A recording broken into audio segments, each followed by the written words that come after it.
नमस्कार विद्यार्थी मित्रांनो, पुन्हा एकदा नवीन व्हिडिओमध्ये आपलं स्वागत आहे। व्हिडिओ आवडला तर व्हिडिओला लाईक नक्की करा, चॅनलला सबस्क्राईब करा, साथ बेल आयकॉन ऑन करायला विसरू नका, म्हणजे नवीन व्हिडिओ टाकलेल्याची अपडेट तुम्हाला लगेच मिळून जाईल। अपडेट का मिळावी तर मित्रांनो, तुम्हाला नवीन कुठलीही भरती येऊ द्या त्याचा अपडेट मी या चॅनलवर तुम्हाला देत जाणार आहे। आणि लवकरच मी तुम्हाला सांगितलं की या चॅनलवर क्लास पण सुरू करणार आहे। तर मित्रांनो, भरती कधी होणार आहे, पोलीस भरती बरं का, पोलीस भरती कधी होणार आहे, फॉर्म कुठे भरायचा आणि पोलीस भरतीची संपूर्ण माहिती काय आहे ती या व्हिडिओमध्ये सांगणार आहे।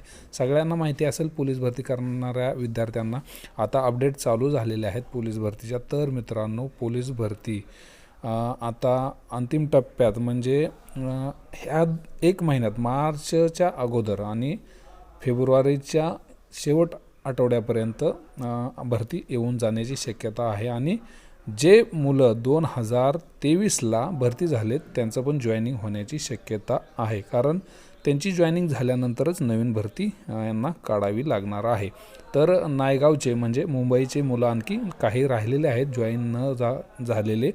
त्यांचं कारण असंच की ट्रेनिंग सेंटरमध्ये एवढी मुलं एकदम ट्रेनिंग न करू शकल्यामुळं ते आता ट्रेनिंग पूर्ण होईल, काही मुलांचं त्या ठिकाणी ट्रेनिंग सेंटर खाली होतील आणि तिथं ही नवीन मुलं, म्हणजे ज्यावेळेस भरती झाली 2023ला ती मुलं जातील आणि नवीन पोलीस भरती येऊन जाईल।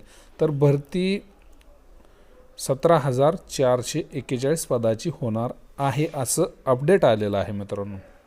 अजून भरती आलेली नाही, भरती येईल त्यावेळेस मी तुम्हाला सांगेल की किती पदं आहेत, कुठं किती आहेत, कुठं फॉर्म भरावा, कसा फॉर्म भरायचा आणि काय स्ट्रॅटेजी लावायची फॉर्म भरायची आपण भरती होण्यासाठी। आणि दुसरी गोष्ट, ग्राउंड पहिलं होतं मित्रांनो, त्यामुळं ग्राउंडची प्रॅक्टिस तुम्हाला मी याच्या अगोदर पण सांगितले चांगली करा, ते महत्त्वाचं आहे। ग्राउंड झाल्यानंतर तुम्ही 40+ असाल तर तुम्ही लेखीला एलिजिबल होता आणि 45 जर मार्क तुम्हाला असतील किंवा 43+ मार्क जर असतील तर तुम्ही प्लस पॉईंटमध्ये असता।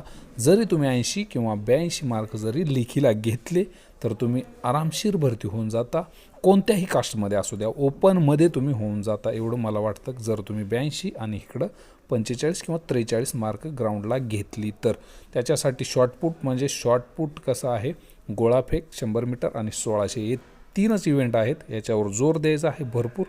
जर मित्रांनो तुम्ही असं म्हणत असाल की आम्ही रनिंग केल्यानंतर आमचा गोळा कमी होतो आणि त्यामुळं थोडा गोळा कमी पडतो, हे तर मी पण पाहिलेलं आहे, कारण का मी पण प्रॅक्टिस केलेली आहे।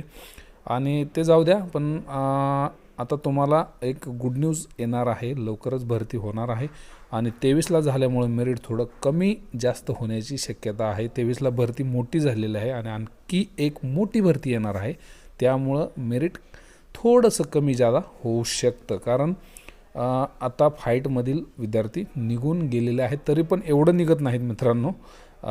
त्याच्यासाठी या चॅनलला सबस्क्राईब करायला विसरू नका, मी तुम्हाला अपडेट देऊन जाईल कधी भरती येणार आहे त्याची, म्हणजे भरती आल्यानंतर लगेचच अपडेट देईल। त्याच्यासाठी तुम्हाला सांगितलेलं आहे काय करायचं, ग्राउंडची प्रॅक्टिस चांगली करायची आणि नंतर लेखी तर भरपूर करावीच लागणार आहे, कारण का 80 मार्क घेणं एवढं सोपं नसतं। 80+ तुम्ही 70-75 मार्क आरामशीर घेऊ शकता, पण त्यानंतर जे 5-4 मार्क तुम्हाला पाहिजे असतात ते वाढवण्यासाठी तुम्हाला चांगली कसरत करावी लागते, हे सगळ्यांना माहिती असेल। तर मित्रांनो, या व्हिडिओमध्ये एवढंच। जय हिंद।